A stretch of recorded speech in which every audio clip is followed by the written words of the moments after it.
أعوذ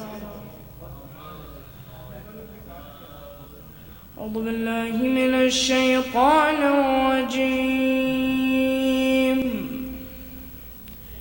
بسم الله الرحمن الرحيم. هل أتاك حديث الغاشية وجوه يومئذ خاشعة عاملة ناصبة تصلى نارا حامية تسقى من عين آنية ليس لهم طعام إلا من ضريع لا يسمن ولا يغني من جوع وجوه يومئذ ناعمة لسعيها راضية في جنة عالية لا تسمع فيها لاغية فيها عين جارية فيها سرر مرفوعة وأكواب موضوعة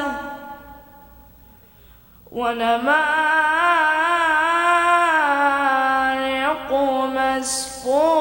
مصفوفة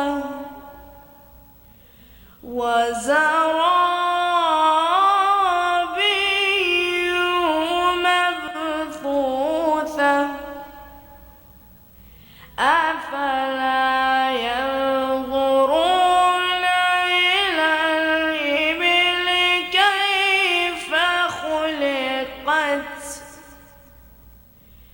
وإلى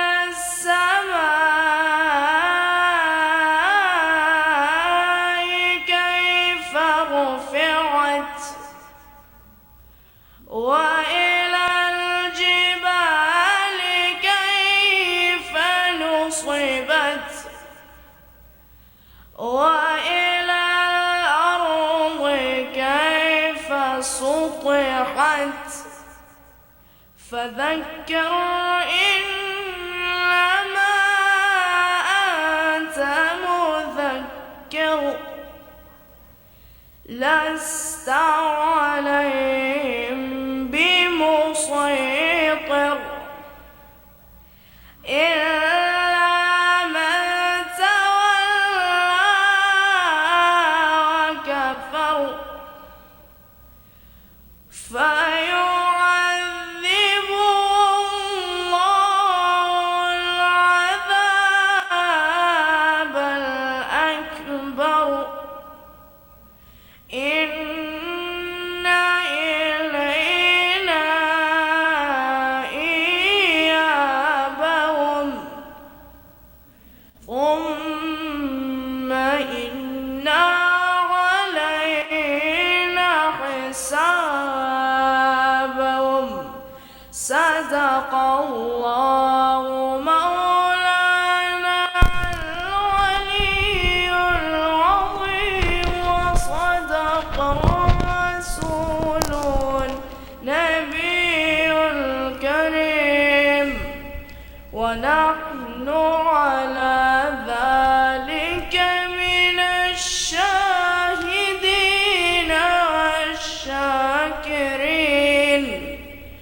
والحمد لله رب العالمين. اللهم صل على محمد وآل محمد وعجل فرجهم وسهل مخرجهم وانصر شيعتهم والعن أعداءهم. صلوات. جزاک اللہ. صلی اللہ. اب میں سمت دوں گا قمر صاحب صاحب کو حدیث کے ساتھ پیش کر رہیں گے.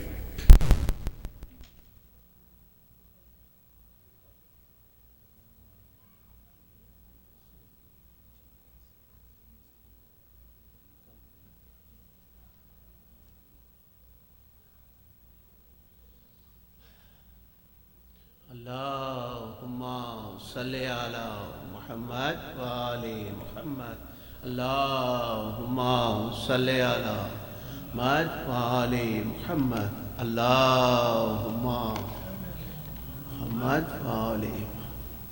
بسم اللہ الرحمن الرحیم. عن جابر بن عبداللہ الانصاری عن فاطمة الزہراء علیہ السلام بنت رسول اللہ صلی اللہ علیہ وآلہ قالت سمعت فاطمة أنها قالت دخل علي برسول الله في بعض الأيام فقال السلام عليك يا فاطمة فقلت عليك السلام. قال إني أجد في بدني زوفا فقلت لأعوذك بالله يا أبتاه من الزوف. فقال يا فاطمة ائتيني بالكساء اليماني فغطيني به فأتيته بالكساء اليماني فغطيته به وسرت أنظر إليه وإذا وجهه يتلألأ كأنه البدر في ليلة تمامه وكماله.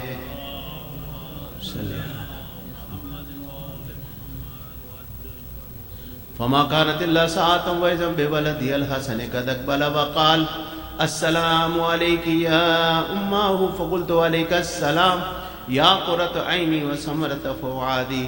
فقال يا أماه إني أشم عندك رائحة طيبة كأنها رائحة جد رسول الله. فقلت نعم إن جدك تحت الكساء. فأقبل الحسن نحو الكساء وقال السلام عليك يا جداه يا رسول الله أتذرني أن أدخل معك تحت الكساء. فقال وعليك السلام يا ولدي ويا صاحب عوزي قد زنت لك. فدخل معه تحت الكساء.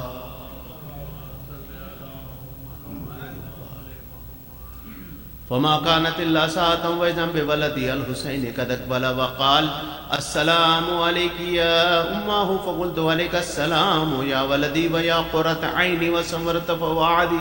فقال لي يا أماه إني أشم عندك رائحة طيبة كأنها رائحة جد رسول الله صلى الله عليه وآله. فقلت نعم إن جدك وخاك تحت الكساء. فأذن الحسين نحو الكساء وقال السلام عليك يا جداه والسلام عليك من اختار الله وتأذنني أن أكون معكما تحت الكساء. فقال وعليك السلام يا ولدي ويا شافي أمتي قد زنت لك. فدخل معهما تحت الكساء.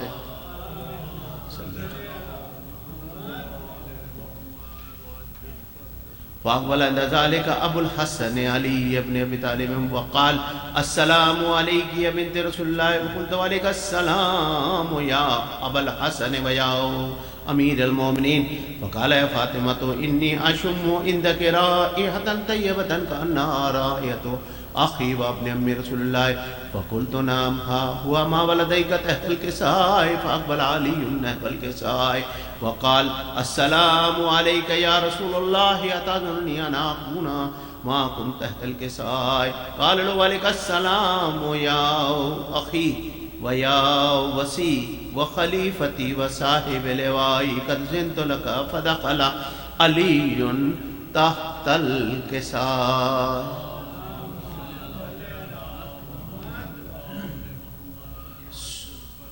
ثم أتيت نحو الكساء وقلت السلام عليك يا أبتاه يا رسول الله.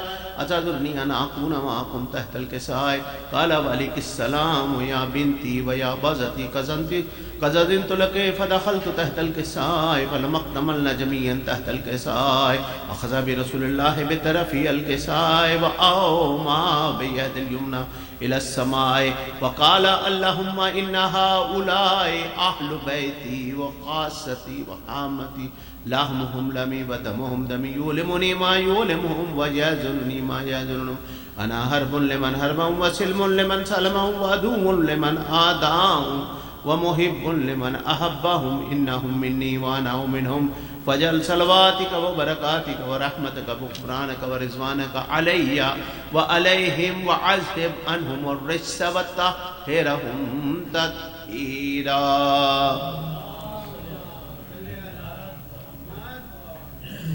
وقال الله عز وجل يا ملائكتي ويا سكان السماوات إني ما خلقت السماء مبنية ولا أرضا مادية ولا قمرا منيرا ولا شمسا مضيئة ولا فلكا يدور ولا بحرا يجري ولا فلكا يسري إلا في محبة هؤلاء خمسة الذين هم تحت الكساء. فقال الأمين جبريل يا رب ومن تحت الكساء؟ فقال عز وجل هم أهل بيت النبوة ومعدن الرسالة هم فاطمة وأبوها وبعلها وبنوها.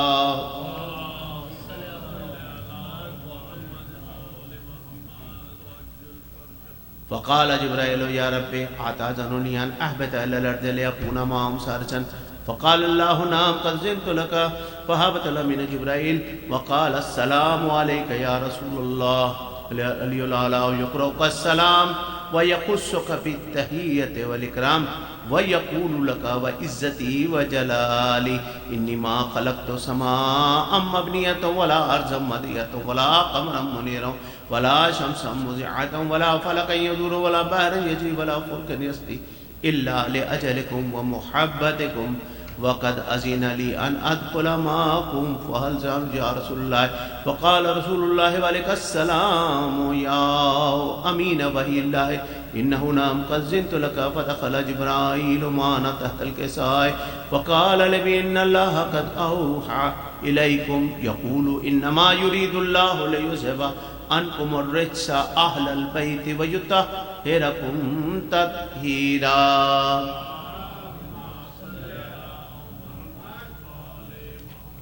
وقال علي لي يا رسول الله أخبرني ما لجلوسنا هذا تحت الكساء من الفضل عند الله. فقال النبي والذي بعثني بلك النبي اصطفاني بالرسالة نجيم ما ذكر خبرنا هذا في محفل من محافل أهل الأرض وفيه جمع من شيعتنا ومحبنا إلا ونزلت لهم الرحمة وحفت بهم الملائكة واستغفرت لهم إلا تفرقوا. فقال علي الذنب الله فوزنا وفاز شيعتنا ورب الكعبة.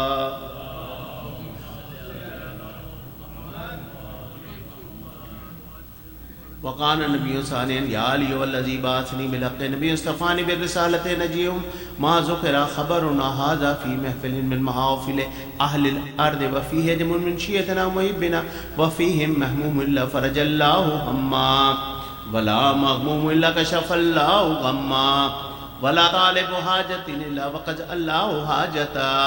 فقال علي إذن والله فزنا وسعدنا وكذلك شيعتنا فازوا وسعدوا في الدنيا والآخرة ورب الكعبة.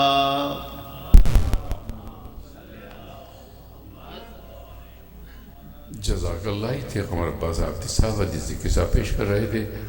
اب میں سمجھ دوں گا فیروز زیدی صاحب کو سلام پیش کریں گے. جناب فیروز زیدی.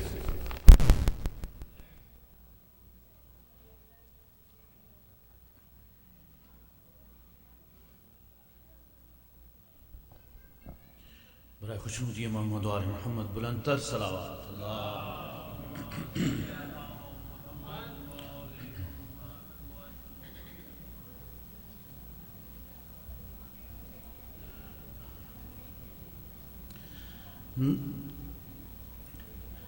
دیار شام میں غریباں کی روشنی زینب دیار شام میں غریباں کی روشنی زینب، بچا نہ کوئی تو شبیر بن گئی زینب، بچا نہ کوئی تو شبیر بن گئی زینب۔ غم حسین میں یوں زندگی گزار گئی، غم حسین میں یوں زندگی گزار گئی، نہ اپنے اونو محمد کو رو سکی زینب، نہ اپنے اونو محمد کو رو سکی زینب۔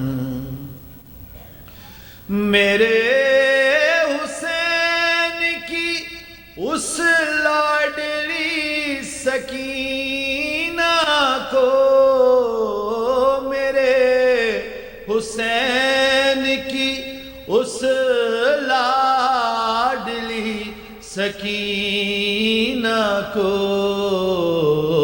تماچے لگتے رہے دیکھتی رہی زینب، تماچے لگتے رہے دیکھتی رہی زینب۔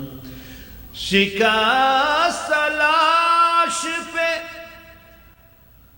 بھائی کے آ گئی آخر، شکست لاش پہ بھائی کے آ گئی آخر، اکیلے بن میں سکینہ کو ڈھونڈتی زینب، اکیلے بن میں سکینہ کو ڈھونڈتی زینب۔ نبی کے روزے پہ صغرا سے جب ملی نظریں، نبی کے روزے پہ صغرا سے جب ملی نظریں، زبان سے کچھ نہ کہا اور رو پڑی زینب، زبان سے کچھ نہ کہا اور رو پڑی زینب۔ شرم کی ملکہ کھلا سر شرابیوں کا ہجوم، شرم کی ملکہ کھلا سر شرابیوں کا ہجوم، کہ ہائے بالوں سے منہ ڈھانپتی رہی زینب، کہ ہائے بالوں سے منہ ڈھانپتی رہی زینب، بچانا کوئی تو شبیر بن گئی زینب۔ دیار شام میں غریباں کی روشنی زینب۔ جزاک اللہ، جزاک اللہ، باوز بلند سلوات۔ اور اب میں زحمت دوں گا محمد شاہ صاحب کو سلام پیش کریں گے۔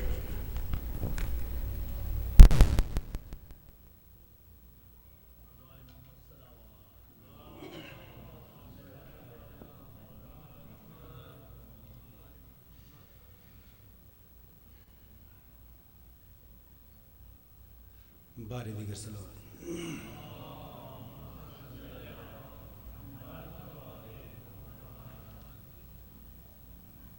باغ بطول کی وہ بہار کدھر گئی،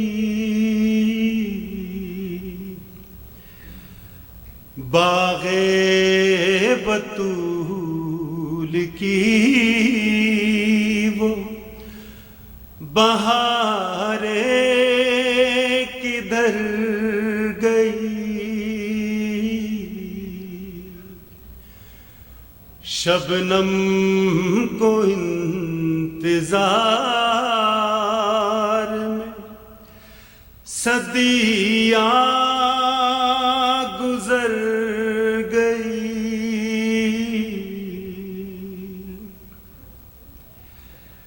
اے گیسوئے رسول کی خوشبو کہاں ہے تو،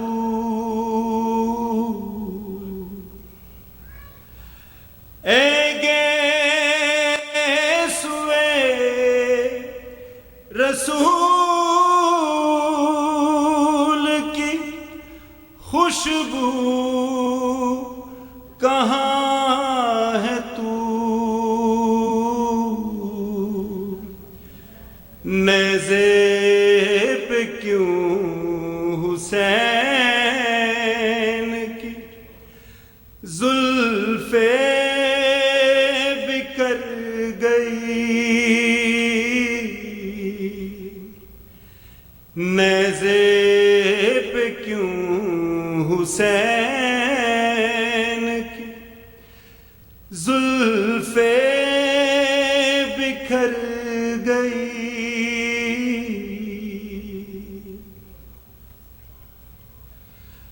لاشوں کو رسیوں میں جکڑ کر لیے پھرو،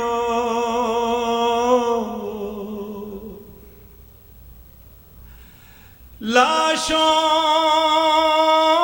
کو رسیوں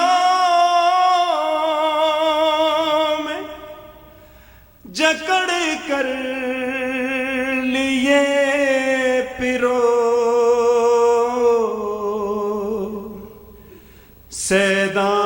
سیدانیہ تو گر سے نکلتے ہی مر گئی،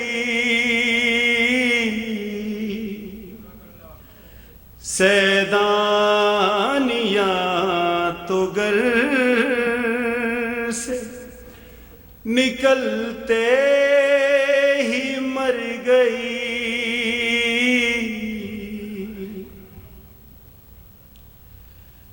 تھی درمیاں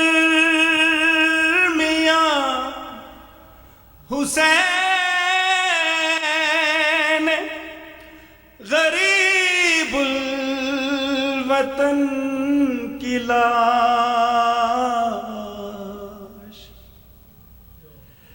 تھی درمیاں حسین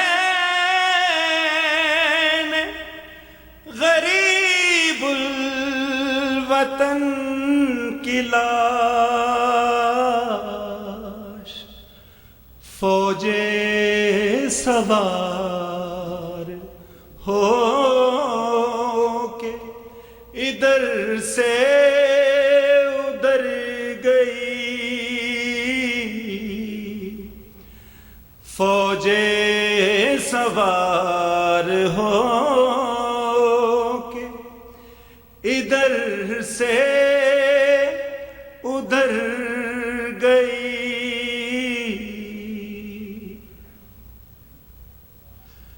کس منہ سے کر رہے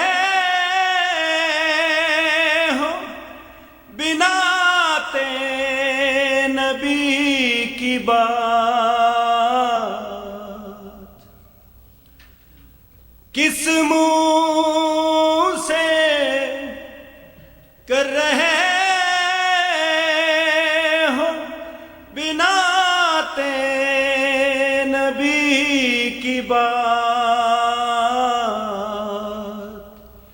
تھی کس نبی کی بیٹیاں جو در بدر گئی تھی کس نبی کی بیٹیاں جو در بدر گئی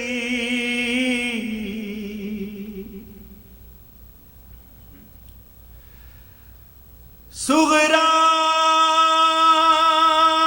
کو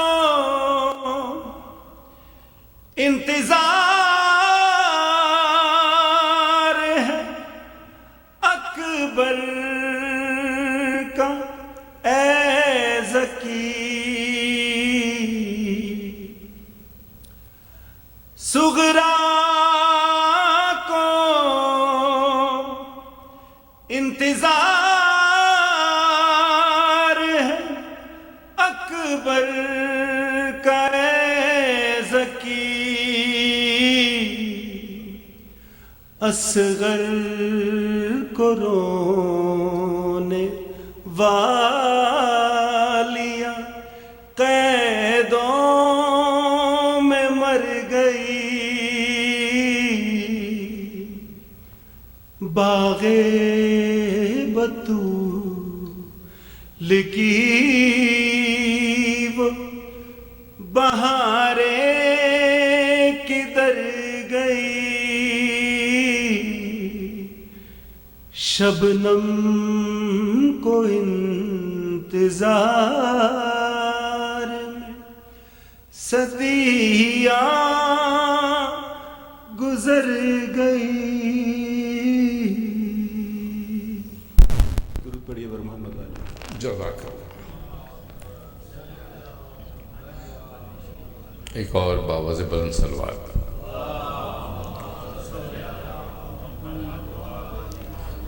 زحمت دوں گا لطف نقوی کو مرثیہ پیش کریں گے. لطف نقوی.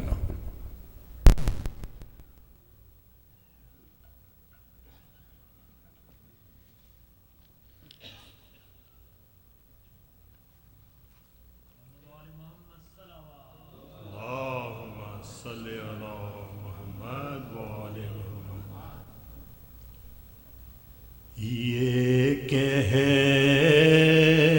رہے ہیں آج بھی نالے فرات کے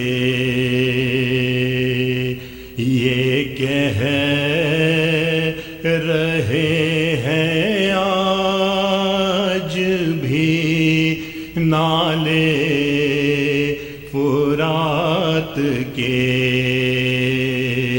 پیاسے رہے خریدنے والے فرات کے پیاسے رہے خریدنے والے فرات کے گرمی تھی کربلا کے بیاباں میں اس قدر گرمی تھی کربلا کے بیاباں میں اس قدر خود پڑ گئے تھے سینے میں چھالے فرات کے خود پڑ گئے تھے سینے میں چھالے فرات کے زینب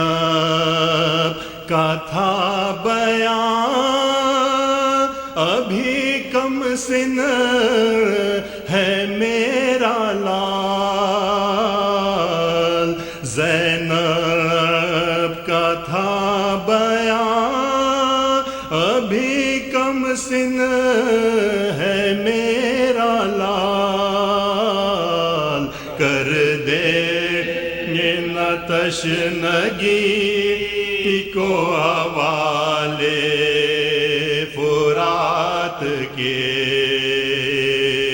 کر دے نہ تشنگی کو حوالے فرات کے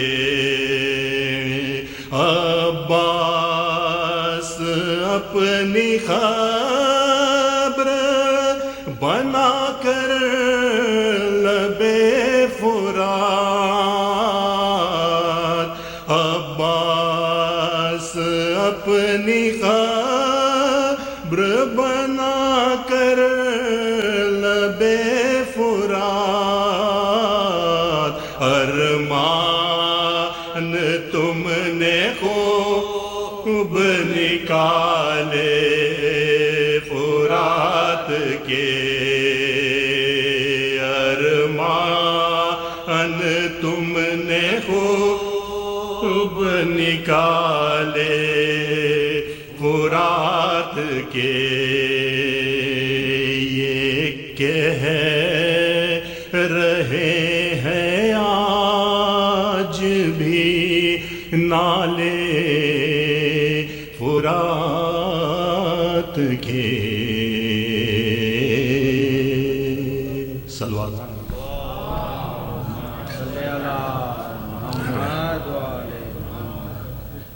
جس دم نگین خاتمِ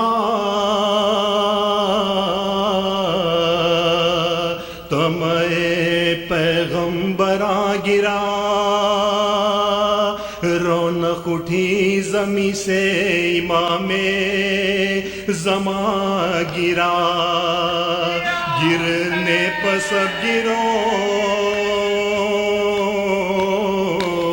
لیے برچیاں گرا ہے نہ ان جفاؤں پہ بھی ہے نہ ان جفاؤں پہ بھی آسماں گرا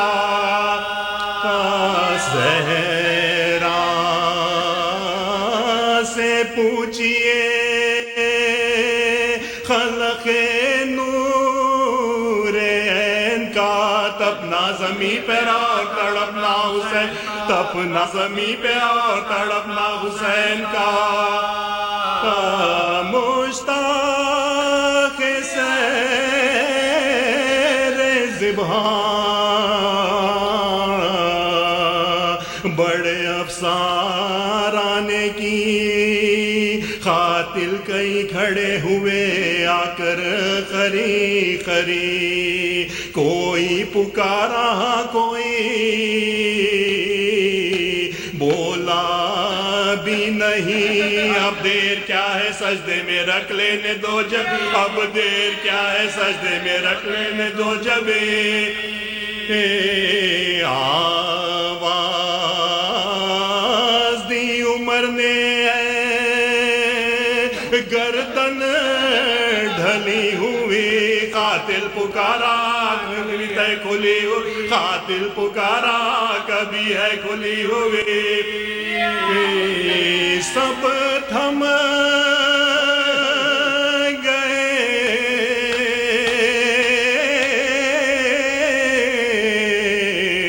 مگر نہ تھما شمر بچیاں سر پیٹنے کی جا ہے رکھا اس جگہ قدم سینہ دبا توڑ بھی تڑپے شہ امام شور و فغا سنا اسی حالت میں دم بدر شور و فغا سنا اسی حالت میں دم بدر قاتل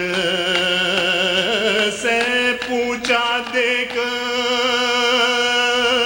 کدھر غل یہ ہوتا ہے حسین کہہ کے کوئی رن میں روتا ہے حسین کہہ کے کوئی رن میں روتا ہے وہ رونا بے کسی کا وہ گھبرانا یاس کا وہ تھر تھرانا دل کا وہ اڑنا حواس کا کہنا بلک بلک کے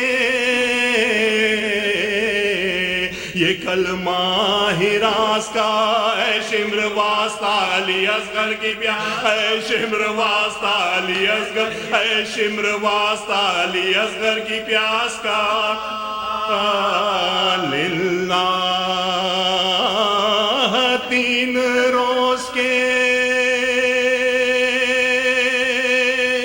پیاسے کو چھوڑ دے صدقہ نبی کا ان کے نواسے کو صدقہ نبی کا ان کے نواسے کو چھوڑ دے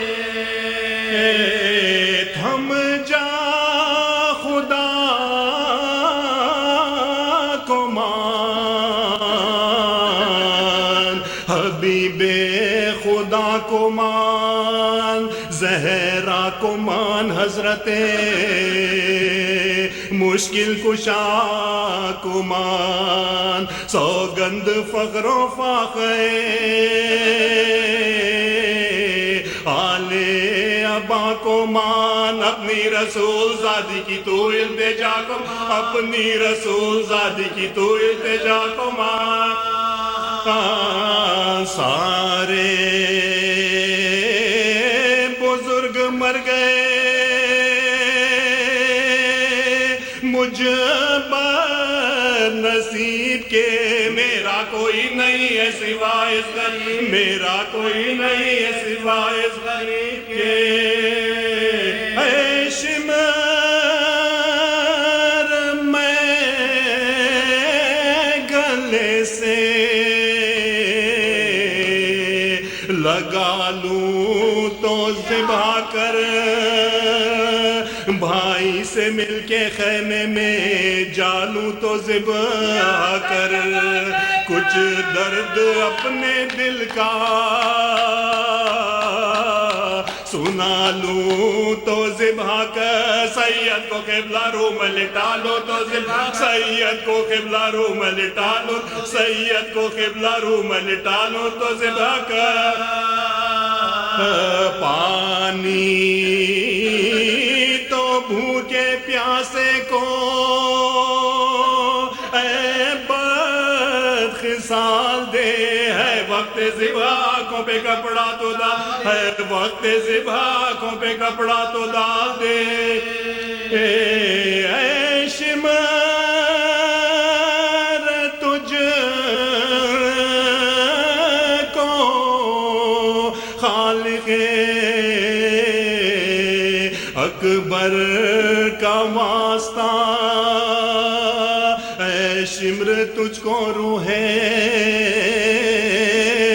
پیغمبر کا واسطہ اے شمر تجھ کو حیدر صفدر کا واسطہ اے شمر تجھ کو ننھے سے اصغر کا واسطہ اے شمر تجھ کو ننھے سے اصغر کا واسطہ اے شمر تجھ کو ننھے سے اصغر کا واسطہ للہ کرنا ذبح شہ مشرقین کو میں بھیک مانگتی ہوں مجھے دے حسین میں بھیک مانگتی ہوں مجھے دے میں بھیک مانگتی ہوں مجھے دے حسین کو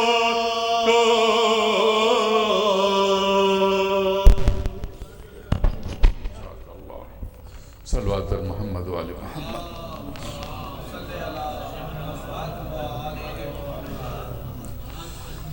خواتین و حضرات، تو آئندہ اختتام ہفتہ کی مجالس کو جمعرات سے شروع ہوں گی 17 جولائی سے، اور تمام مجالس کا ایک ہی وقت ہے، 7 بجے شام سے مجالس کا آغاز ہوگا. اس کے بعد نماز مغربین اور پھر نظر ہوگی. برائے کرم وقت کا خیال رکھیے، 7 بجے شام چاروں مجالس ایک ہی وقت پر شروع ہوں گی. اور مجالس سے مولانا قبلہ قلب عباسس بھی صاف خطاب فرمائیں گے. آپ سے درخواست ہے کہ پابندی وقت سے تشریف لائیں تاکہ وقت پہ مجلس شروع ہو سکے. ایک اور باوز بلند صلوات. اور آپ سے درخواست ہے کہ ذرا آگے تشریف لائیں تاکہ ممبر سے متصل ہو سکے. زحمت کیجیے، تشریف لائیے آگے صلوات پڑھتے ہوئے.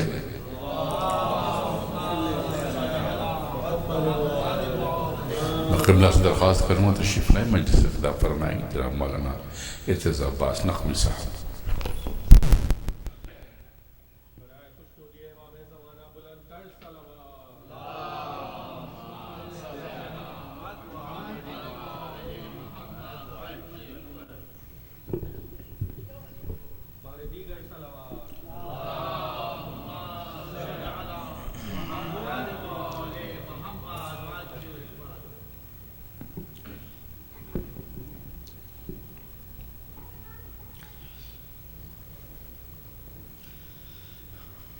أعوذ بالله السميع العليم من الشيطان اللعين الرجيم.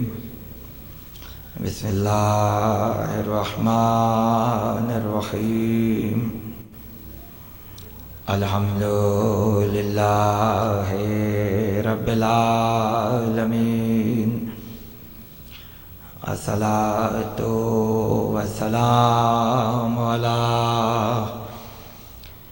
أشرف الأنبياء والمرسلين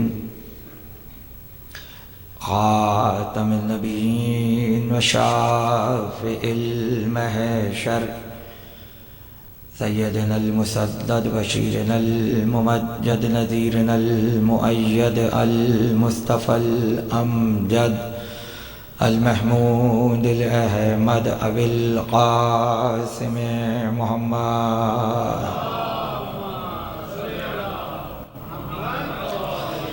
وأهل بيته الطيبين الطاهرين المعصومين المظلومين الذين أذهب الله عنهم الرجس وطهرهم تطهيرا.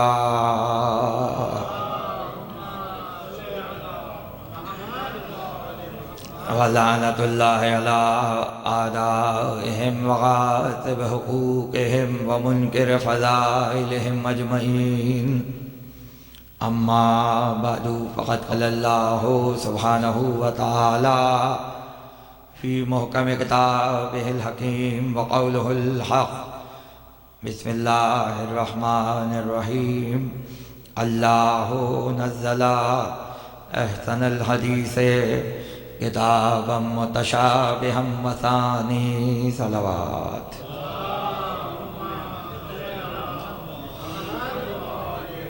باری دیگر صلوات پڑھیں آپ حضرات.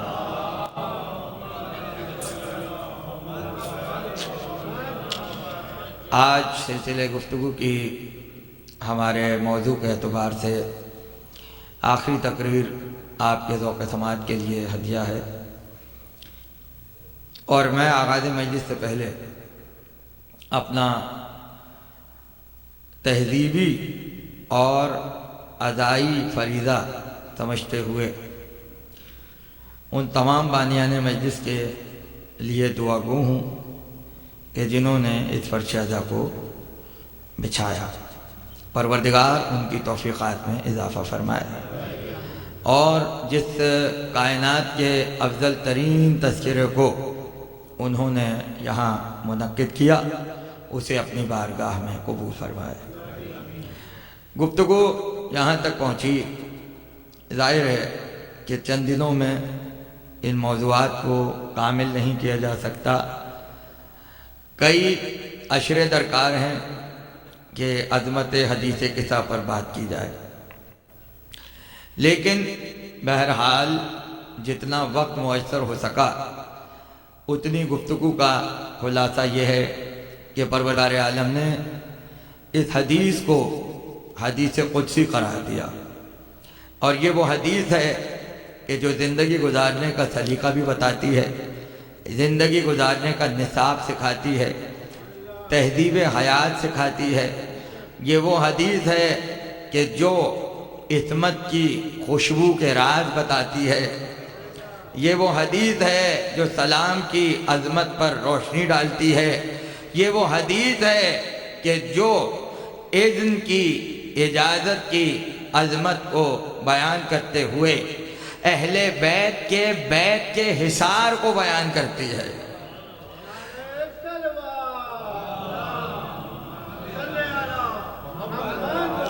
یہ وہ حدیث ہے کہ جس میں فضائل آل محمد بیان کرنے والے رسول نہیں ہیں، امام نہیں ہیں، فرشتے نہیں ہیں، بلکہ براہ راست پروردگار فضائل آل محمد کو بیان کر رہا ہے۔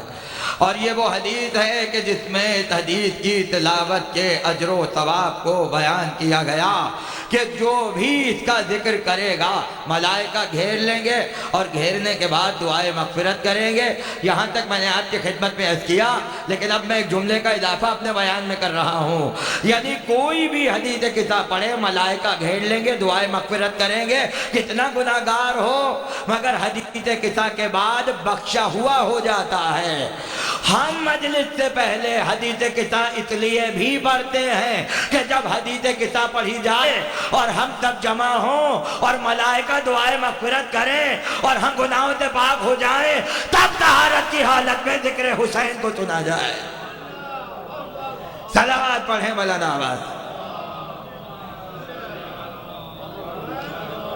اور یہ وہ تذکرہ ہے کہ جس کا اختتام شیعوں کی کامیابی پر ہو رہا ہے، شیعوں کی کامیابی کے اعلان پر اس کا اختتام ہوا۔ چند جملے آج کی تقریر میں ہیں۔ چادر میں آئے، پیغمبر نے چادر اوڑھی، حسن چادر میں آئے، حسین چادر میں آئے، شہزادی چادر میں آئیں۔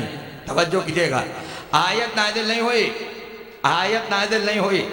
علی آئے، آیت آ جاتی، حسن حسین چادر میں آئے، آیت آ جاتی، مگر آیت نے اس وقت تک اترنا گوارا نہیں کیا جب تک مرکز تطہیر چادر میں نہ آ گئی، جب تک مرکز تطہیر چادر میں نہ آ گئی ہو۔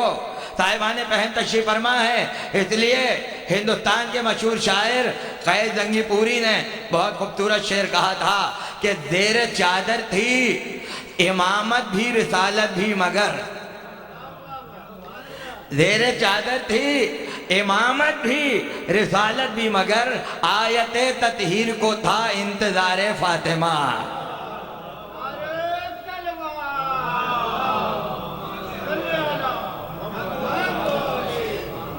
آیت تطہیر کو تھا انتظار فاطمہ۔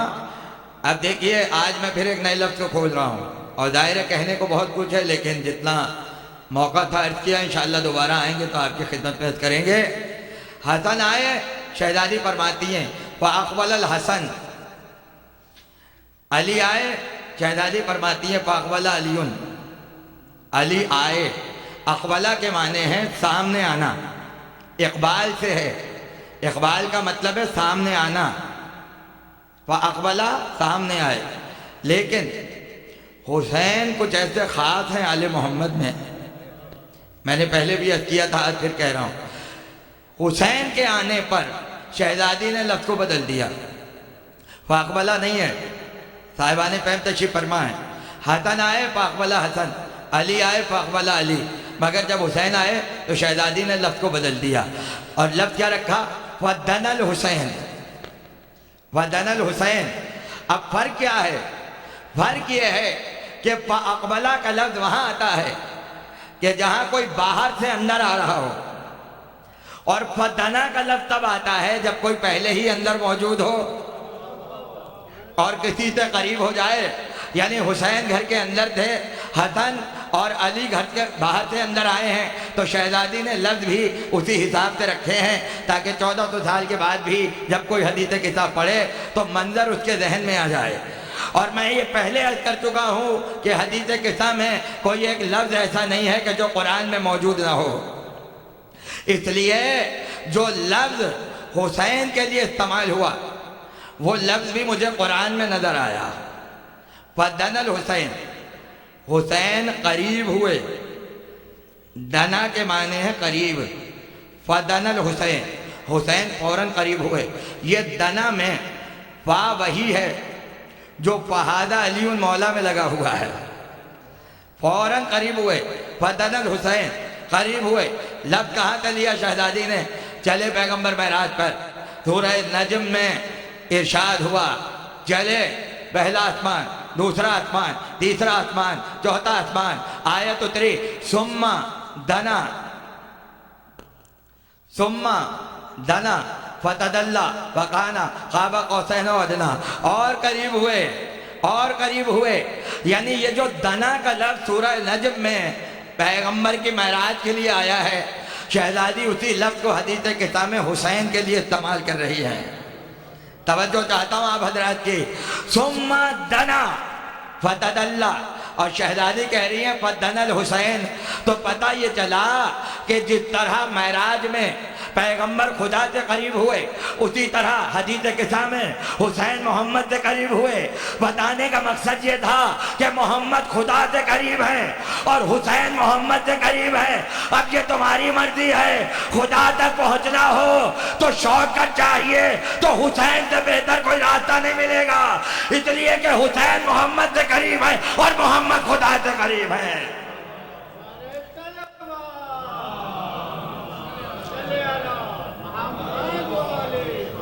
اور قریب ہوتے جا رہے ہیں.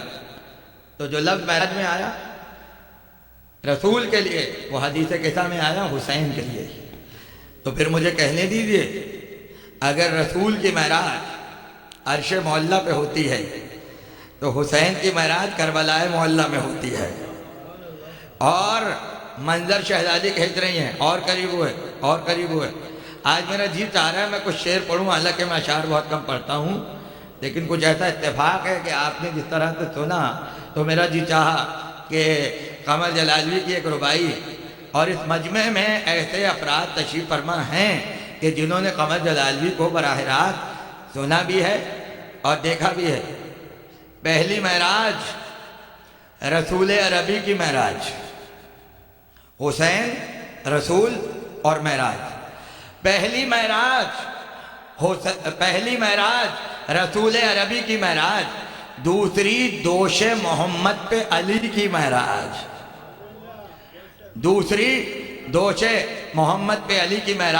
اور تیسری وہ تھی، مصرع سنیے گا، تیسری وہ تھی کہ جو روز ہوا کرتی تھی.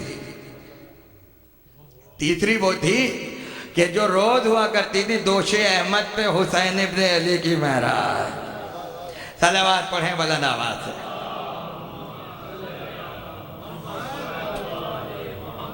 آ گئے چادر تطہیر میں آنے والے جن کا انتظار تھا، اور پروردگار آیت تطہیر کو اتارنے کا منظر بنا رہا تھا کہ سارے چادر میں آ جائیں اور کوئی چادر سے باہر نہ ہو. اور اب جب آیت طہارت کا اعلان لے کر اہل بیت کے لیے اترے تو دنیا یہ سمجھ لے کہ اس وقت ہزاروں بیت دنیا میں ہوں تو ہوں، مگر ہم اس بیت کا ذکر کر رہے ہیں کہ جو چادر زہرا سے بنا ہوا ہے، جو بیت چادر زہرا سے بنا ہوا ہے. اور آج اہل بیت وہی کہلائیں گے جو اس چادر کے اندر ہیں. اس سے باہر جو ہوں گے وہ گھر والے تو ہو سکتے ہیں مگر اہل بیت میں شامل نہیں ہیں. گھر والے اور ہیں، اہل بیت اور ہیں. اہل اور ہوتے ہیں، کل کی تقریر. اور گھر والوں میں ایسے ہوتے ہیں جن سے مزاج نہیں ملتا. بھائی کی بھائی سے لڑائی ہو جائے، بہن کی بھائی سے ہو جائے، شوہر کی زوجہ سے ہو جائے، ہوتا ہے. مگر یہ ہم مزاج پیغمبر ہیں. یہاں جو پہلا چاہتا ہے وہی دوسرا چاہتا ہے، جو دوسرا چاہتا ہے وہی تیسرا چاہتا ہے. اور یہ آل اللہ ہیں، یہ وہ ہیں کہ جو مشیت الہی کا ظرف ہیں، یہ وہ ہیں کہ جن کا دل وہی ارادہ کرتا ہے جو ارادہ پروردگار کا کرتا ہے. تو ہوتا یہ ہے کہ جب دونوں ایک دوسرے کے ارادے پر ہیں اور دونوں وہی چاہتے ہیں جو خدا، مطلب یہ کہ اہل بیت وہی چاہتے ہیں جو خدا چاہتا ہے اور خدا وہی چاہتا ہے جو آل محمد چاہتے ہیں، تو کبھی کبھی آل محمد خدا کا کام کرتے ہیں اور کبھی کبھی خدا آل محمد کا کام کرتا ہے. اس لیے کہ دونوں طرف کی مشیت ہے، دونوں طرف کی مرضی ہے. اس لیے جب اللہ نے چاہا کہ عالمین بنے اور اس کی عبادت ہو تو آل محمد نے نور سے کائنات بنا کے دے دی، اور جب آل محمد نے چاہا کہ راہب کو بیٹے ملے، خدا نے بیٹے عطا کر دیے۔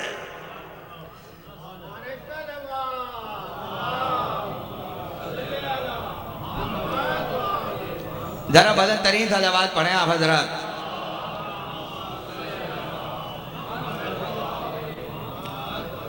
اور فرمانے آگے چادر میں، آگے چادر میں اب آیت اتر رہی ہے۔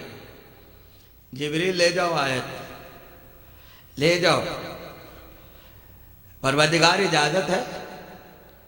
اب توجہ کیجئے گا، وہ اجازت لے رہے ہیں چادر میں آنے کی، اور جبریل اجازت لے رہے ہیں آیت لے کے جانے کی۔ ذرا پروٹوکول تو دیکھیے، اور کہا جاؤ اور جا کے کہہ دو انما یرید اللہ لیذھب عنکم الرجس اہل البیت ویطہرکم تطہیرا۔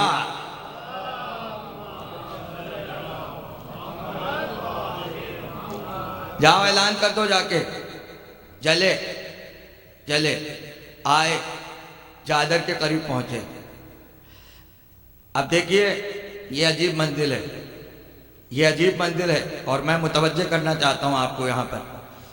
جتنے چادر میں آئے تھے سب کو پیغمبر نے لقب دیے، دیے یا نہیں دیے؟ لقب دے دے کے بلایا، دہرانا نہیں چاہتا، آج وقت بھی کم ہے۔ تو جب اللہ جبریل کو بھیجے گا اور اپنا تعارف کروائے گا، تو اللہ تو ذوالجلال بھی ہے، اللہ تو ذوالاکرام بھی ہے، اللہ تو قہار بھی ہے، اللہ تو رزاق بھی ہے، اللہ کے تو اتنے سارے نام ہیں۔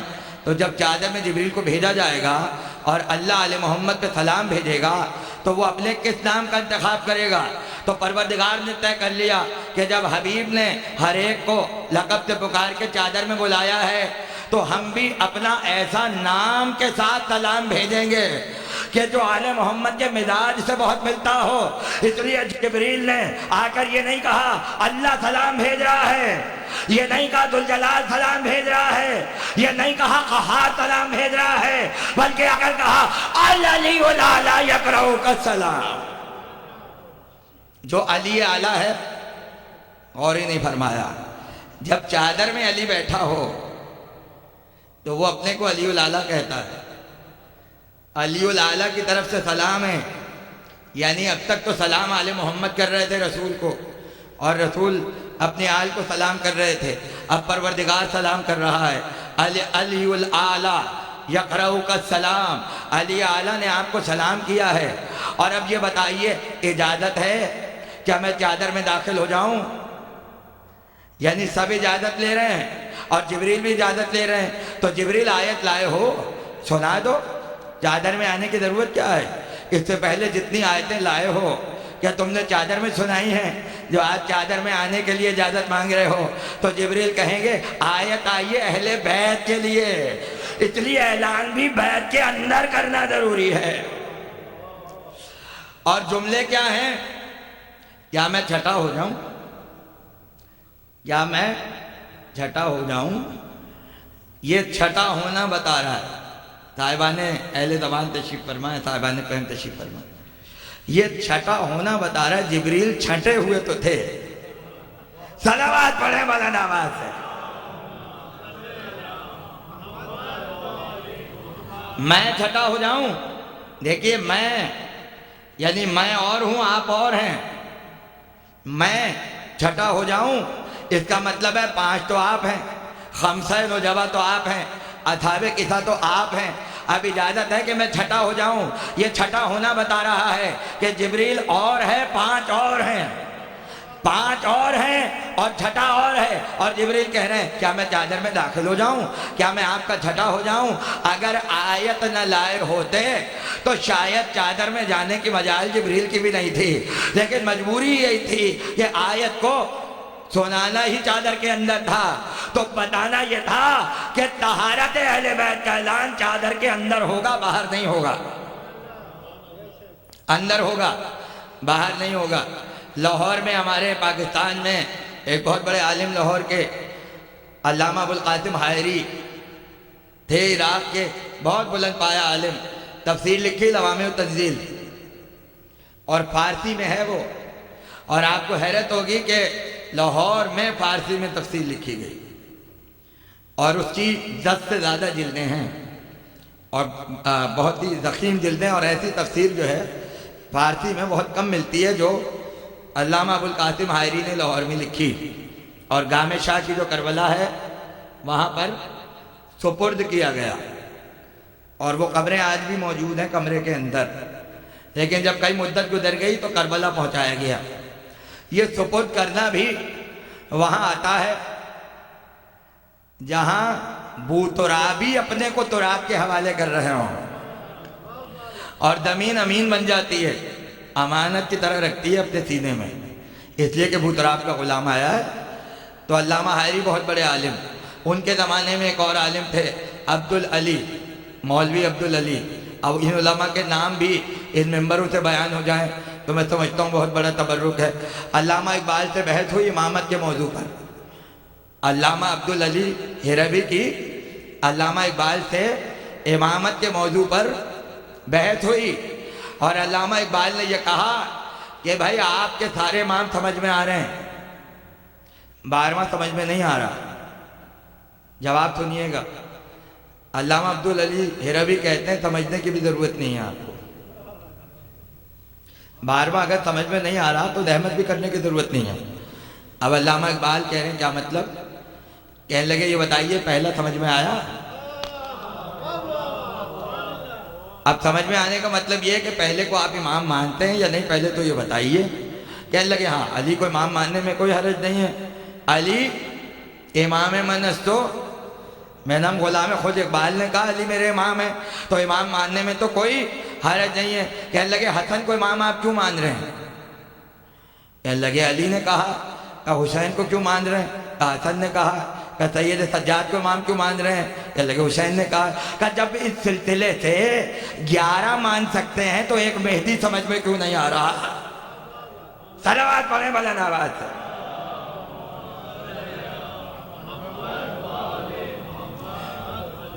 تو کہنے کا مقصد یہ ہے کہ علامہ عبدالعلی ہیروی، آج ذکر کر رہا ہوں میں آپ کے شہر میں، کیا ان کا خلوص ہوگا آل محمد سے کہ ہزاروں کلومیٹر دور ان کا ذکر اس ممبر سے ہو رہا ہے۔ میں یوں بھی بات کو سوچتا ہوں کہ ہر کسی کا نام ممبر پہ نہیں آتا، خدا جانے کیا خلوص ہوگا ان کا کہ ان کو تو گزرے ہوئے بھی 100 سال ہو گئے اور آج حدیث قصہ کے بیان میں ان کا ذکر ہو رہا ہے۔ یہ آل محمد سے نسبتوں کی عزت ہے کہ اگر نسبتیں قائم ہو جائیں تو مرنے کے بعد بھی لوگ بھولتے نہیں ہیں، یاد رکھتے ہیں۔ میں نے پہلے بھی کبھی کہا تھا اگر آپ گورنر ہیں ہوں گے، اگر حکومت چلی گئی تو آپ کی حیثیت کیا ہے؟ اگر آپ ٹیچر ہیں ہوں گے، یونیورسٹیاں ختم ہو گئیں تو آپ کی ویلیو کیا ہے؟ آپ ڈاکٹر ہوں گے، بہت اچھی بات ہے، خدمت کریں گے، لیکن اگر اسپتال ہی ختم ہو جائیں تو آپ کی حیثیت کیا ہے؟ اس لیے اپنی نسبتیں حسین سے جوڑتے ہیں، کیونکہ ہمیں پتا ہے حسین قیامت تک رہیں گے، اب بھائی جب تک حسین رہیں گے تب تک تعارف باقی رہ جائے گا۔ صلوات پڑھیں بلند آواز سے۔ علامہ عبدالعلی ہیروی آیت تطہیر کی تفسیر بیان کر رہے ہیں۔ لاہور کی جامع مسجد 125 سال پرانا واقعہ، کھڑے ہو کر تفسیر بیان کر رہے ہیں۔ کرتے کرتے ایک بچہ کھڑا ہو گیا، اس نے فارسی میں کہا کہ مجھے ایک سوال کرنا ہے۔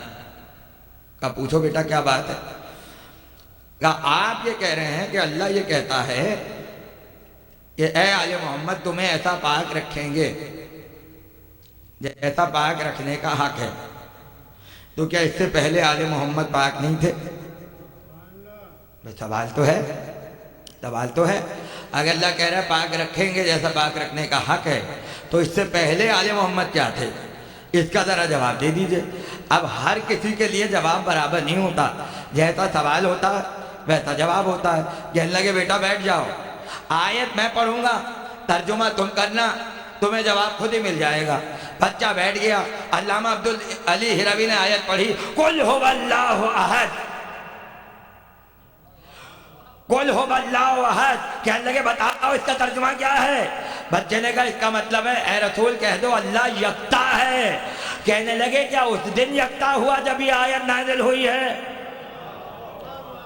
کیا اللہ اس دن یکتا ہوا جب یہ آیت نازل ہوئی ہے؟ اس نے کہا یکتا تو پہلے سے تھا، اعلان آج ہوا ہے کہ یہی تو کہہ رہا ہوں آل محمد طاہر پہلے سے تھے، اعلان آج ہوا ہے اب جب سے وہ یکتا ہے تب سے آل محمد طاہر ہیں۔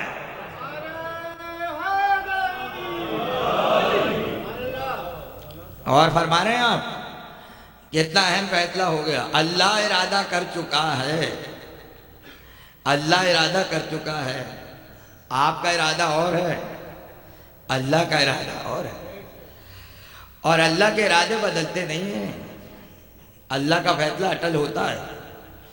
علماء نے اللہ کے ارادوں کی دو تشریحات کی، دو طرح کا ارادہ ہوتا ہے اللہ کا، نوجوان خاص طور پہ سنیں۔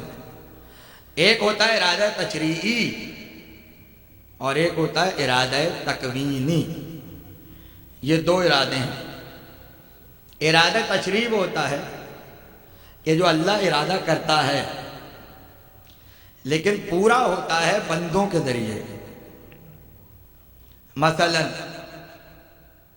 ابراہیم سے کہا گیا ابراہیم کعبہ بناؤ، کعبہ بناؤ، کعبہ بنانے کے بعد کہا وَطَهِّرْ بَيْتِيَ لِلطَّائِفِينَ، یہ جو ہمارا بیت ہے اس کو طواف کرنے والوں کے لیے طاہر کر دو۔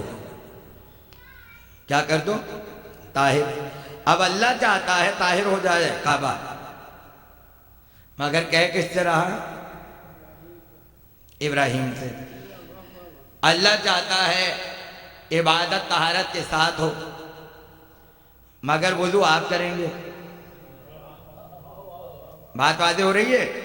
اللہ کا ارادہ ہے مجھے سجدہ ہو حالت طہارت میں، لیکن یہ ارادہ پورا ہی نہیں ہوگا جب تک آپ باوضو نہ ہوں۔ اللہ چاہتا ہے اسے سجدہ ہو، لیکن یہ سجدہ ہوگا ہی نہیں جب تک آپ اپنی پیشانی کھا کے شفا پہ نہ رکھ دیں۔ یعنی ارادہ وہ کر رہا ہے، پورا کس کے ذریعے ہو رہا ہے؟ آپ کے ذریعے۔ اس نے چاہا کہ حج ہو، آپ صاحب استطاعت ہوں گے، ویزا لگوائیں گے، پیسے خرچ کریں گے، تب جا کر خانے الہی میں پہنچیں گے۔ اب ارادہ اللہ کا تھا کہ میرے گھر کا طواف ہو، مگر پورا ہو رہا ہے بندوں کے ذریعے۔ اب اللہ یہ چاہتا تھا کہ نبی کی بیویاں شرافت سے رہیں، ارادہ ہے اللہ کا۔ اور یہ سورہ احزاب ہے، یہ میرے جملے نہیں ہیں۔ اور پروردگار نے کیا کہا؟ اے نبی کی بیویوں گھروں سے باہر نہ نکلنا۔ اب اللہ چاہتا ہے یہ گھروں سے باہر نہ نکلیں، مگر کہا ان سے جا رہا ہے تم نہ نکلنا باہر۔ بات پہنچ رہی ہے؟ اے نبی کی بیویوں جہالت والی رسمیں اختیار مت کرنا۔ یہ کون کہہ رہا ہے؟ اللہ۔ ارادہ اللہ کا ہے کہ نبی کی بیویاں یہ نہ کریں، مگر کہہ بیویوں سے رہا ہے تم ایسا مت کرنا۔ اے نبی کی بیویوں کوئی اگر دروازے پر آئے تو سامنے مت آنا، دروازے کے پیچھے سے بات کرنا، جلابیب گھونگھٹ ڈال لینا اپنے چہرے پر۔ اللہ چاہتا ہے نبی کی بیویاں پردے میں بات کریں، یہ ارادہ الہی ہے، لیکن اس کے لیے کوئی طریقہ اللہ نے نہیں رکھا ہے، بلکہ خود نبی کی بیویوں سے کہا کہ تم ایسا کرنا۔ بات باتیں ہو رہی ہے؟ تو ارادہ تشریعی وہ ہوتا ہے کہ جو ارادہ تو اللہ کرتا ہے، مگر عملی جامہ اس وقت تک نہیں پہنا جاتا کہ جب تک بندے اس ارادے میں شامل نہ ہو جائیں۔ مگر ارادہ تکوینی وہ ہوتا ہے کہ جو اللہ ارادہ بھی خود کرتا ہے اور عمل بھی خود کرتا ہے۔ ارادہ بھی خود کرتا ہے اور کر کے بھی خود دکھاتا ہے۔ آیت تطہیر میں اللہ ارادہ کر چکا ہے کہ آل محمد طاہر رہیں، اور ارادہ کر کے کہا آل محمد تمہیں طاہر ہونے کی ضرورت نہیں ہے، ہم تمہیں طاہر رکھیں گے، ہم تمہیں طاہر رکھیں گے۔ یعنی آل محمد کی طہارت کا معاملہ خدا کا ارادہ تکوینی ہے، اور ارادہ تکوینی کا مطلب یہی ہے کہ ارادہ بھی خود اللہ کرتا ہے اور کام بھی خود اللہ کرتا ہے۔ تو اے آل محمد ہمارا ارادہ ہے کہ تم طاہر رہو، مگر اس کے لیے تمہیں فکر کرنے کی ضرورت نہیں ہے، جب سے تمہیں خلق کریں گے طہارت ہی طہارت ہوگی۔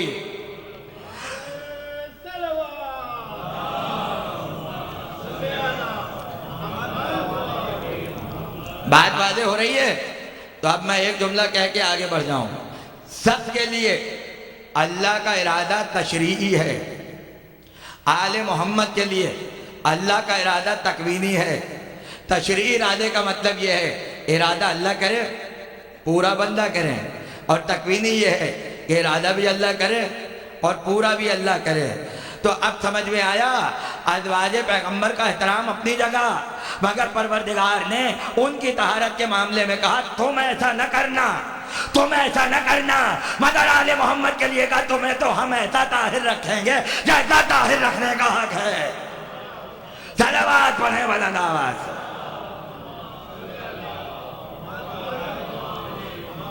بس چند میرے پاس اب زیادہ وقت نہیں رہا، انشاءاللہ پھر کبھی حاضر ہوا تو آپ کی دعائیں لوں گا.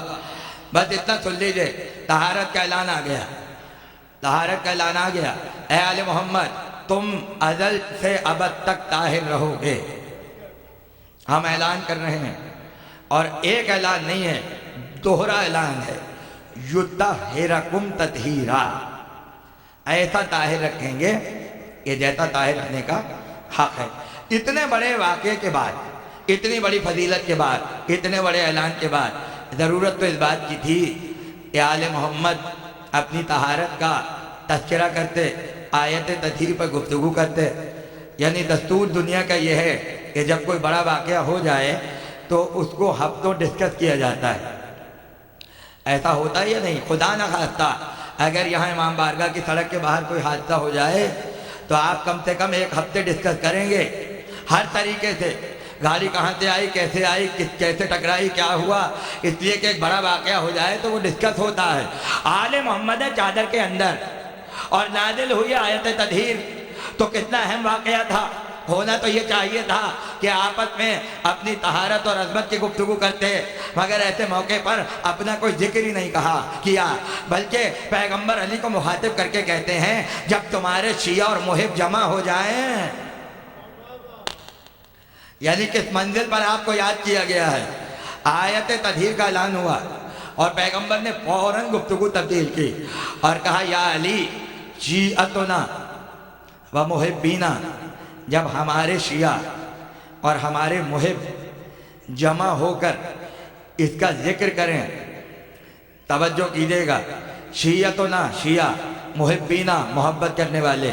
اگر شیعہ محبت کرتے تھے تو شیعہ کہنا کافی تھا، یہ محبینہ کہنے کی ضرورت کیا تھی؟ بتایا شیعوں سے ہٹ کر بھی ایک کیٹیگری ہے جو شیعہ تو نہیں ہے مگر محب ہے. اور محب کا مطلب یہ ہے کہ وہ مسلمان نہیں ہے، غیر مذہب ہیں، مگر آل محمد سے محبت رکھنے والے ہیں. اگر مباہلہ میں عیسائی آ کے کہیں ایسے چہرے دیکھ رہے ہیں تو وہ شیعوں میں تو نہیں ہے، محب میں تو ہیں، محبت کرنے والوں میں تو ہیں. اگر راہب عیسائی ہو کر بیٹے مانگنے آ جائے تو وہ شیعہ تو نہیں ہے لیکن محبین میں تو ہے. کربلا میں وہب قلبی آ جائیں، وہ شیعہ نہیں ہے مگر محب حسین تو ہیں. ہندوؤں میں حسینی برہمن آ جائیں، وہ شیعہ تو نہیں ہے مگر حسینی تو ہیں. تو کہنے کا مطلب یہ ہے آل محمد کو ایک غیر اسلامی گروہ بھی محبت کرے گا. تو حدیث قصہ میں اس تک کی کیٹیگری کو رکھا کہ جب ہمارے شیعہ جمع ہوں اور شیعوں سے ہٹ کے ہمارے محب جمع ہوں تو 2 مرتبہ پیغمبر نے کہا شیعتنا، ہمارے شیعہ، اور 2 مرتبہ علی نے کہا ہمارے شیعہ. 4 مرتبہ لفظ شیعہ حدیث قصہ میں ہے. 2 مرتبہ رسول کی زبان سے، 2 مرتبہ علی کی زبان سے. اب مجھے دنیا بتائے اگر اس عہد میں شیعہ نہ ہوتے تو پیغمبر کن شیعوں کا ذکر کر رہے ہیں؟ بھائی کوئی تو شیعہ تھا، جبھی تو کہا تم بھی کامیاب ہو، تمہارے شیعہ بھی کامیاب ہیں. اور اس بات کو اہل سنت بھی مانتے ہیں. تحفہ اثنا عشریہ ظاہر اہل سنت کے خلاف لکھی گئی کتاب، آج سے 300 سال پہلے عبدالعزیز محدث دہلوی نے حدیث لکھی ہے کہ پیغمبر نے کہا یا علی تمہارے شیعہ کامیاب ہیں، تمہارے شیعہ کامیاب ہیں. تو یہ حدیث تو غیر بھی مانتے ہیں کہ شیعہ کامیاب ہیں. بحث اس پر ہے کہ شیعہ ہیں کون. بحث اس پر ہے کہ شیعہ ہیں کون؟ جو بھی شیعہ ہیں علی کے وہ کامیاب ہیں، مگر دیکھنا یہ وہ شیعہ ہیں کون؟ توجہ کیجیے گا، تاریخ کا اہم ترین جملہ آپ کی خدمت میں عرض کر کے اجازت لے رہا ہوں۔ جابر روایت کر رہے ہیں، یا علی تم بھی کامیاب، تمہارے شیعہ بھی کامیاب۔ تو جابر کو تو پتا ہوگا کہ علی کے شیعہ کون ہیں، جابر کو تو پتا ہوگا نا کہ علی کے شیعہ کون ہیں۔ اور اگر کسی منزل پر جابر کسی کو شیعہ کہہ کر مخاطب کر دیں، مگر یہاں ایک بات یاد رکھیے گا، پیغمبر نے کہا شیعہ تو نہ ہمارے شیعہ، تو شیعہ صرف علی کے نہیں ہوتے، رسول کے بھی ہوتے ہیں۔ شیعہ صرف علی کے نہیں ہوتے، شیعہ تو نہ ہمارے شیعہ، اس کا مطلب ہے رسول کے بھی شیعہ ہیں اور علی کے بھی شیعہ ہیں، مگر بات ایک ہے، جو رسول کا شیعہ ہے وہ علی کا شیعہ ہے، جو علی کا شیعہ ہے وہ رسول کا شیعہ ہے۔ تو جو جابر حدیث قصہ میں علی کے شیعوں کی کامیابی کے اعلان کو روایت کر رہا تھا، جب وہ 40 پر کربلا پہنچا اور شہدائے کربلا کو سلام کیا تو سلام کر کے زیارت نے کہا السلام علیکہ یا شیعۃ الرسول، اے رسول کے شیعوں تم پر سلام ہو۔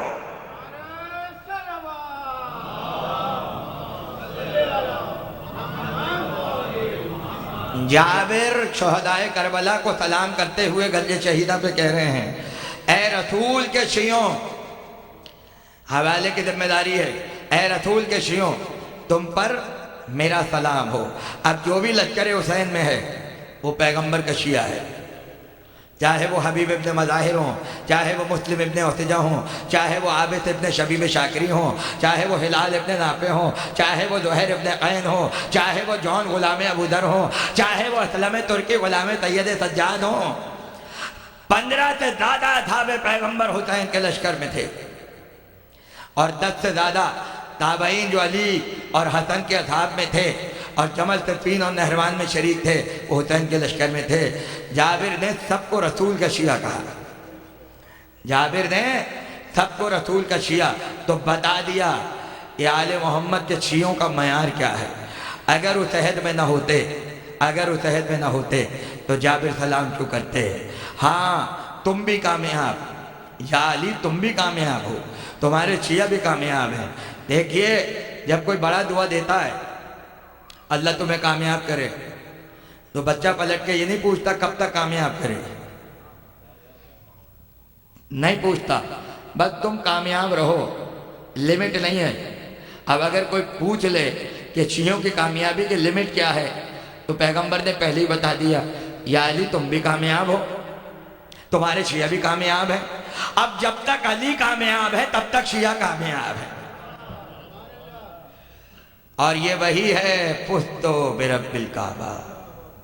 اپنی کامیابی کا اعلان یوں کیا، اور شیعوں کی کامیابی کے اعلان میں بھی آخری لفظ کیا ہے حدیث قصہ کا؟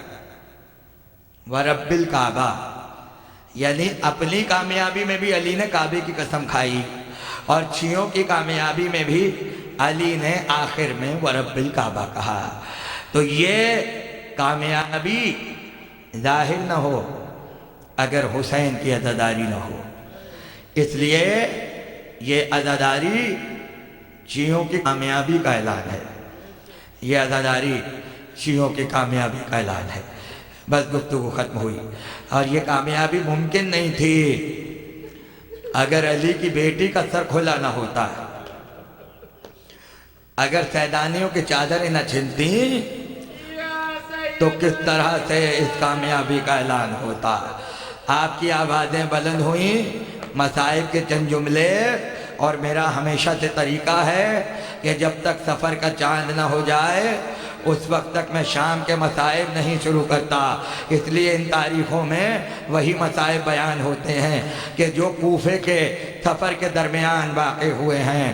آپ نے زیارت کی ہوگی، کربلا جب جاتے ہیں تو حلہ کے قریب ایک شہر آتا ہے کہ جہاں پر ایک بیوی کا روضہ ہے، اس کا نام ہے شریفہ بنت حسن۔ شریفہ بنت حسن، یاد رکھیے بیویوں کے ہاتھ پس گردن سے بندھے ہوئے تھے، اور بال چہروں پہ پڑے ہوئے تھے، اور جو چھوٹے چھوٹے بچے تھے وہ گودیوں میں بیٹھے ہوئے تھے، اور بچوں کے ہاتھ رسن سے بندھے ہوئے تھے، اور جب ظالم ناکوں کو تیز دوڑاتے تھے بچے ماؤں کی گودوں میں اچھل جاتے تھے، اور جب اچھلتے تھے تو ناکے سے گر جاتے تھے۔ بچے کے بھی ہاتھ بندھے ہوتے تھے، ماؤں کے بھی ہاتھ بندھے ہوتے تھے، نہ ماں بچے کو تھام سکتی تھی نہ بچے ماؤں کو تھام سکتے تھے۔ نتیجہ یہ ہوتا تھا کہ راہ میں ناکوں سے گر کے ننھے ننھے بچے شہید ہو جاتے تھے، اور جب بچے تڑپتے تھے تو ماں آواز دیتی تھی، ہائے میری بیٹی، ہائے میرا بچہ تڑپ رہا ہے۔ اور یہی ہوا۔ یہ شریفہ بنت حسن وہی ہے کہ جب 20 محرم کو قافلہ جا رہا تھا، راستے میں ماں کی گود سے زمین پر گری۔ عزاداروں، مظلومیت کا عالم یہ ہے کہ آج بھی شریفہ بنت حسن کا نام کسی کو معلوم نہیں ہے، مگر جب بچی ناکے سے گری تھی تو ماں پکار کے کہہ رہی تھی، ہائے حسن کی بیٹی، ہائے حسن کی بیٹی۔ اب کسی کو بیٹی کا نام تو یاد نہیں رہا، مگر اتنا یاد رہ گیا حسن کی بیٹی ہے۔ اس لیے آج بھی شریفہ بنت حسن کا روضہ حلہ میں معروف ہے، اور سب وہاں جا کے دعائیں مانگتے ہیں، اور بڑی صاحب کرامت ہیں۔ مگر عزاداروں، قیامت تو تب ہوئی جب سکینہ راستے میں ناکے سے گر گئی، جب سکینہ راستے میں ناکے سے گر گئی۔ قافلہ چلا جا رہا ہے، کسی نے پکار کے کہا، ارے حسین کی بیٹی کہاں ہے؟ حسین کی بیٹی کہاں ہے؟ عزاداروں، خدا آپ کو کسی غم میں نہ رلائے، خدا آپ کو کسی غم میں نہ رلائے، مگر یہ جملہ قیامت کا ہے، اور بھائی سے بہن کی محبت کو سمجھنے کے لیے کافی ہے۔ ادھر شہزادی زینب نے سنا کہ سکینہ لشکر میں نہیں ہے، ادھر شہزادی نے اپنے آپ کو ناکے سے نیچے گرا دیا۔ اب مجھے اتنا بتا دیجئے، جس علی کی بیٹی کے ہاتھ پسے گردن سے بندھے ہوئے ہوں، وہ ناکے سے زمین پر کیسے آئی ہوگی؟ بس یوں سمجھ لیں جیسے عباس گھوڑے سے گرے تھے، اسی طرح زینب ناکے سے زمین پر آئیں اور پکارتی ہوئی چلی، ارے سکینہ کہاں ہو؟ ارے باپ کی یادگار کہاں ہو؟ ارے میرے سینے کے چین کہاں ہو؟ پکارتی ہوئی چلی۔ ایک مرتبہ ایک جنگل میں کیا دیکھا، ایک درخت کے سائے میں ایک سیاہ چادر میں بی بی بیٹھی ہوئی۔ خدا آپ کو کسی غم میں نہ رلائے، مگر عزاداروں، رو ویسے جیسے آل محمد چاہتے ہیں۔ میں روز حدیث سنا رہا ہوں، امام نے کہا ایسے رو کہ جیسے ماں جوان کے لاشے پر روتی ہے۔ صادق آل محمد فرماتے، خدا ان آبادوں پر رحمت نازل کرے جو ہمارے جد کی مصیبت پہ بلند ہوتے ہیں۔ ایک مرتبہ کیا دیکھا، ایک بی بی کی گود میں شہزادی سکینہ ہے اور سو رہی ہے، راستے بھر تھک کے سو رہی ہے۔ ایک مرتبہ شہزادی آگے بڑھی اور آگے بڑھ کے کہا، اے بی بی تمہارا شکریہ، تمہارا شکریہ، تم نے میری سکینہ کی حفاظت کی۔ یہ جملہ سننا تھا۔ اس بی بی نے کہا، زینب آہستہ بولو، زینب آہستہ بولو۔ کہا بی بی تمہیں میرا نام کیسے معلوم ہے؟ ایک مرتبہ اس بی بی نے چادر کو ہٹایا اور ہٹا کے کہا، زینب نہیں پہچانا؟ ارے ماں فاطمہ زہرا، ارے جہاں جہاں جا رہی ہو یہ ماں تمہارے ساتھ ساتھ جا رہی ہے۔ اجرکم اللہ۔ سکینہ کو سینے سے لگایا، ناکے پر بٹھایا، قافلہ کوفے کے بازاروں میں داخل ہوا۔ کوفے کے بازار سے ہوتا ہوا جب دربار ابن زیاد میں پہنچا، شرابیوں کا مجمع ہے، علی کی بیٹیاں کھڑی ہوئی ہیں اور ایسے میں نامحرموں کے اشارے ہیں اور اشارے کر کے کہہ رہے ہیں، یہ علی کی بیٹی زینب ہے، یہ علی کی بیٹی ام کلثوم ہے، یہ حسین کی بیٹی سکینہ ہے۔ آل محمد سروں کو جھکائے ہوئے کھڑے ہوئے ہیں، عابد بیمار کے ہاتھوں میں ہتھکڑیاں ہیں۔ ارے ذرا تصور تو کیجئے، جب بیمار امام نے سنا ہوگا کہ پھوپھی زینب کی طرف اشارے ہو رہے ہیں تو سید سجاد نے کیسے صبر کیا ہوگا؟ ابن زیاد نے چاہا کہ آل محمد کے صبر کا امتحان لیا جائے۔ بس دو جملے مصائب کے سنیے، آل محمد کے صبر کا امتحان لیا جائے۔ ایک مرتبہ کہا، زندان سے مختار کو بلا کے لے کے آؤ۔ مختار زندان میں ہے، مختار کو بلاؤ۔ ایک مرتبہ مختار آئے، مختار کو نہیں پتا حسین مارے گئے، مختار کو نہیں پتا حسین قتل ہو گئے، مختار کو نہیں پتا آل محمد اسیر ہو کے آئے ہیں۔ مختار کا سر جھکا ہوا ہے، ہاتھوں میں ہتھکڑیاں ہیں، پیروں میں بیڑیاں ہیں۔ ایک مرتبہ جب مختار لائے گئے تو ابن زیاد کہتا ہے مختار پہچان رہے ہو کن کو قیدی بنا کے لایا گیا ہے؟ پہچان رہے ہو کن کو قیدی بنا کے لایا گیا ہے؟ بس آخری جملے مصائب کے مختار نے سید سجاد کی طرف دیکھا۔ عالم یہ تھا کہ پہچان بھی نہ سکے کہ یہ 25 برس کا جوان کون ہے۔ ایک مرتبہ کہا دیکھا مختار خدا نے آل محمد کو کس طرح دلیل کیا، آل محمد کا نام آیا۔ ایک مرتبہ مختار لڑک گئے کہ ابن زیاد کس کی بات کر رہا ہے، کہ یہ علی کی بیٹیاں، یہ محمد کی نواسیاں ہیں۔ آخری جملے مختار کو جلال آ گیا، مختار نے چاہا زنجیروں کو توڑ کر ابن زیاد پر حملہ کرے۔ ایک مرتبہ ایک ہاتھ مختار کے کاندھے پر آیا، مختار نے پلٹ کے دیکھا، سید سجاد نے کہا مختار ارے رک جاؤ، ارے میں سید سجاد۔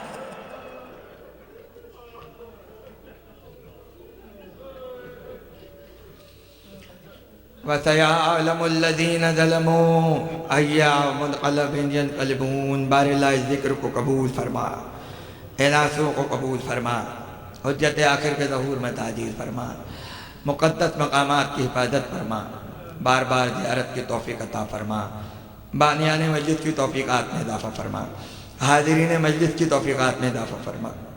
کوئی غم نہ دے سوائے غم آل محمد کے۔ ربنا تقبل منا انکا انت السمیع العلیم برحمتک یا ارحم الراحمین۔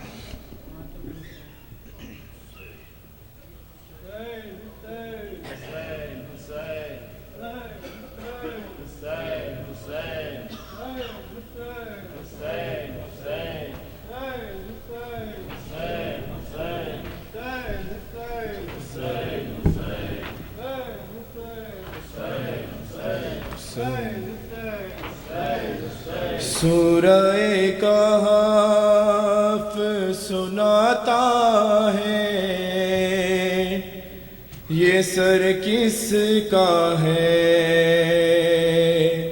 سورہ کہف سناتا ہے یہ سر کس کا ہے، سورہ کہف سناتا ہے یہ سر کس کا ہے، سورہ کہف سناتا ہے خون آنکھوں سے بہاتا ہے، خون آنکھوں سے بہاتا ہے یہ سر کس کا ہے، سورہ کہف سناتا ہے یہ سر کس کا ہے، سورہ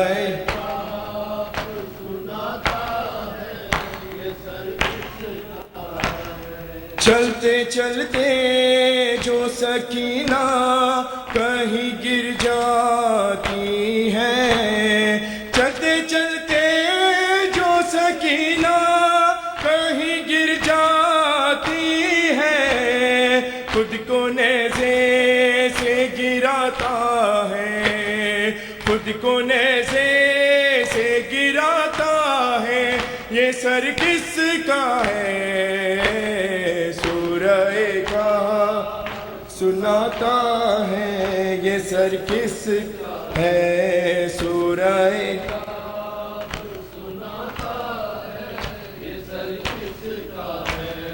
جس طرف جاتا ہے بازار میں سر اکبر کا، جس طرف جاتا ہے بازار میں سر اکبر کا، اس طرف دیکھتا جاتا ہے، اس طرف دیکھتا جاتا ہے یہ سر کس کا ہے، سورہ کا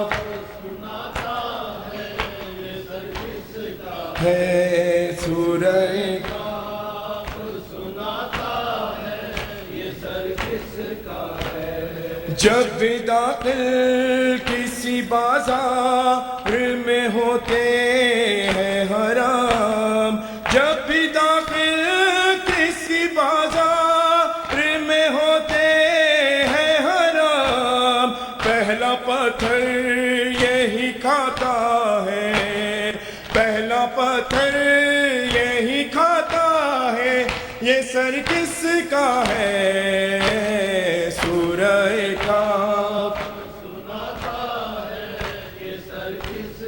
ہے، سورہ کاف رات ہوتی ہے تو معصوم سی ایک بچی کو، رات ہوتی ہے تو معصوم سی ایک بچی کو نوری نیزے سے سناتا ہے، نوری نیزے سے سناتا ہے، یہ سر کس کا ہے؟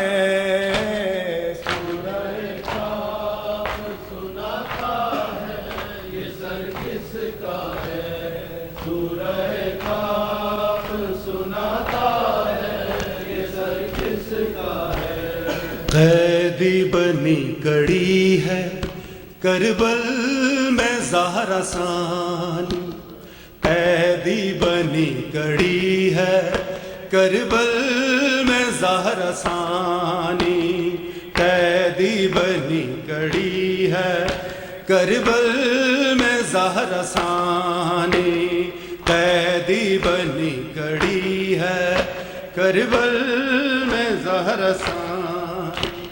بھولے گی کیسے زینب ہے بعد از نبی جو کی ہے امت نے مہربانی، قیدی بنی کڑی ہے کربل میں زہرا ثانی، قیدی بنی کڑی ہے کربل میں زہرا ثانی، قیدی بنی کڑی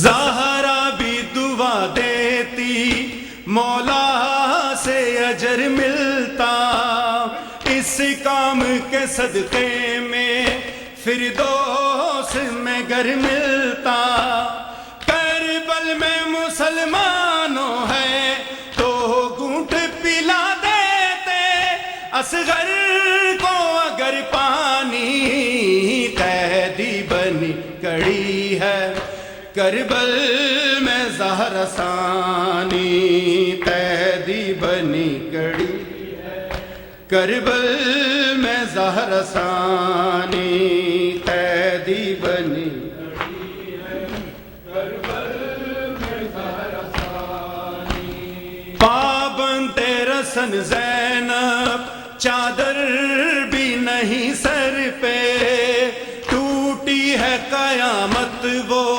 زہرا کے برے گھر پہ، بازو بندے ہوئے ہیں حیدر کی بیٹیوں کے، ہے شام کو روانی، قیدی بنی کڑی ہے کربل میں زہرا ثانی، قیدی بنی کڑی ہے کربل میں زہرا ثانی، قیدی بنی کڑی ہے کربل میں زہرا ثانی۔ کربل نہ گئی بی بی بیٹھی ہو مدینے میں، ہائے برچی لگی کیسے تیرے بھائی کے سینے میں، مر جائے گی سغرا تو ہے، زینب نے جب سنائی اکبر کی یہ کہانی، قیدی بنی کڑی ہے کربل میں زہرا ثانی، قیدی بنی کڑی ہے کربل میں زہرا ثانی، قیدی بنی کڑی ہے کربل میں زہرا سا قیدی بیمار سید آنکھوں سے لہو جاری زینب کی اسیری پہ رویا ہے عمر ساری بولا نہ مرتے دم تک ہے کر کے یاد رویا اکبر کی نوجوانی قیدی بنی کڑی ہے کربل میں زہرا ثانی قیدی بنی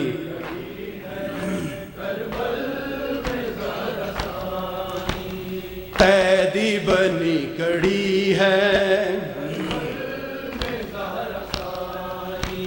شہر نبی میں جاؤں یہ نام تک نہ لوں گی جب تک رہوں گی زندہ زینب کے سنگ رہوں گی فیضان حسب وعدہ ہے زینب کے قبر پر ہی چھوڑا جہان فانی قیدی بنی کڑی ہے کربل میں زہرا ثانی قیدی بنی کڑی ہے کربل میں زہرا ثانی بھولے گی کیسے زینب ہے بعد از نبی جو کی ہے امت نے مہربانی قیدی بنی کھڑی ہے کربل میں زہرا ثانی قیدی بنی کھڑی ہے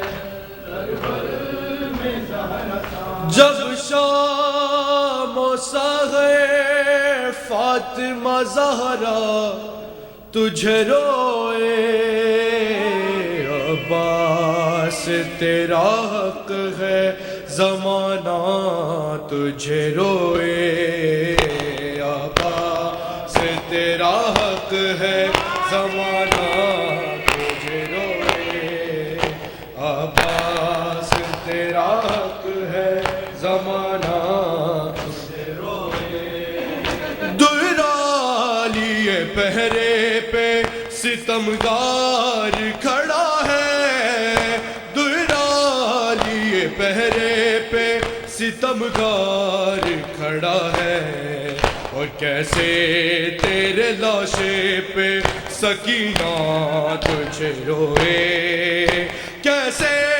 تیرے لاشے پہ سکینہ تجھے روئے عباس تیرا حق ہے زمانہ تجھے روئے عباس تیرا حق ہے زمانہ تجھے روئے مشقیزہ کہیں جسم کہیں ہاتھ کہیں ہے مشقیزہ کہیں جسم کہیں ہاتھ کہیں ہے اور جا جا کے کہاں فاطمہ زہرا تجھے روئے جا جا کے کہاں فاطمہ زہرا تجھے روئے عباس تیرا حق ہے زمانہ تجھے روئے عباس تیرا حق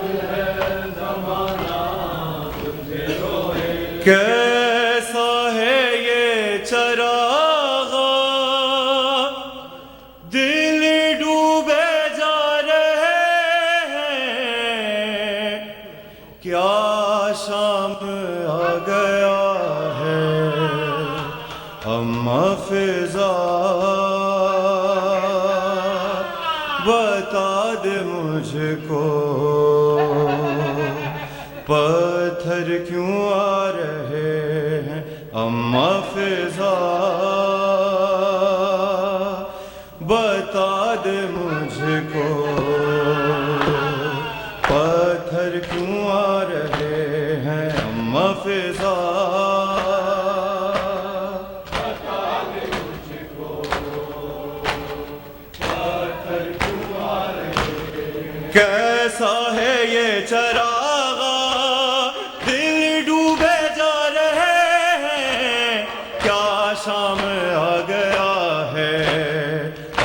فضا بتا دے مجھ کو پتھر کیوں آ رہے ہیں اما فضا